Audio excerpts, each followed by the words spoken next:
Hey guys, be sure to head on over to our main website, stumpthespread.com, linked in the video description to access our 11 picks against the spread today in college football. And also be sure to click that subscribe button on our YouTube channel to continue to get all of our college football pick video plays. Heading into today's matchup, going to be talking about this very intriguing matchup here between the Big 12 and the Big 10 as the Oklahoma Sooners go on the road to take on the Ohio State Buckeyes.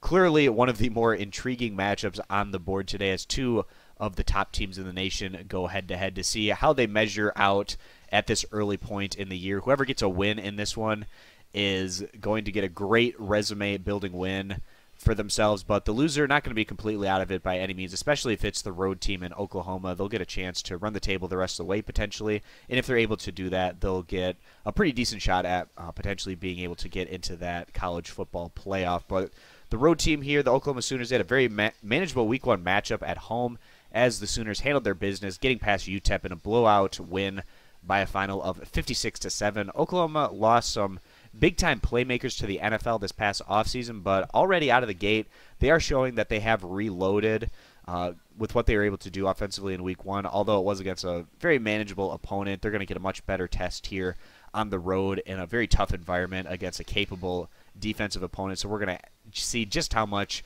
of a good reload job that the Sooners have been able to do with some of their offensive weapons here. But offensively against UTEP, the pass game combined to complete 32 of 36 passes for 496 yards and 4 touchdowns to 0 INTs, while the ground game picked up 180 yards and 4 touchdowns on 38 carries. On the flip side of things, Ohio State, a tricky first week matchup going on the road against a Big Ten opponent, Indiana. We expect Indiana to probably be able to reach a bowl game this year, so it certainly wasn't an easy matchup by any means. And Ohio State, they got off to a painfully slow start in that road matchup against the Hoosiers. The Buckeyes were able to weather the storm early on, though. They went into halftime not looking so great, and even at the start of the third quarter, they did not look great. But down the stretch, Ohio State was able to really get the ball rolling, and I don't know, Indiana must have just ran out of gas or something. It looked like a completely different team over the final about 20 minutes of action or so as Ohio State went on to build a lead and even get the cover for us as they went on to pick up the win by a final of 49-21.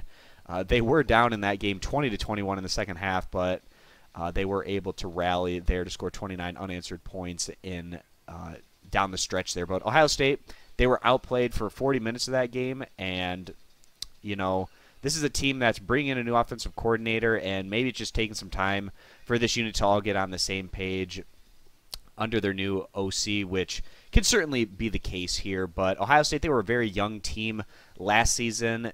Getting all of that experience under their belt should certainly help. This is a bit more veteran seasoned squad, so Ohio State looking to have an even better shot at potentially making the playoff this year than they were able to a year ago, which they were able to slide in there, even though they didn't win the Big Ten outright. But in their opener, veteran QB Barrett went on to complete 20 of 35 passes for 304 yards, 3 touchdowns to 0 INTs, while the ground game added 292 yards and 3 TDs on 51 carries. Barrett, he had his issues, 15 incomplete passes, looked really uncomfortable there for a while, but the run game really allowed to take pressure off the pass attack. It'll be interesting to see if Oklahoma is able to stop the run game today, if Barrett's able to win things through the air, but we do see Ohio State likely having success here on the ground against Oklahoma State. This is a ground attack that has some very elite weapons out of the backfield, and it'd be a big surprise to see any opposing defense really shut down this Ohio State ground game this year. So Ohio State obviously faced a much tougher challenge in Week 1, and that kind of contest can certainly benefit the Buckeyes, as they should be even more ready now to face a matchup at home against one of the other top teams in the nation. We like what we saw out of Ohio State down the stretch against Indiana, and behind their home field advantage, we do feel like the Buckeyes have a good shot to come through here against the spread. Right now, this spread is at about 7 to 7.5 points. If you can get it at the 7 points, just one touchdown, you're going to be at a much better situation than those that have to give up the 7.5 points. But either way, we do feel like Ohio State is going to be the better value bet in this one. So take Ohio State here, giving the points as our college football pick video play of the day. And again, guys, to access our 11 college football picks against the spread for today's action, you can head on over to our main website, stumpthespread.com, linked in the video description, and be sure to hit that subscribe button on our YouTube channel to continue to get all of our college football pick video plays. So thanks for stopping on in. We hope to see you guys in future videos. Bye.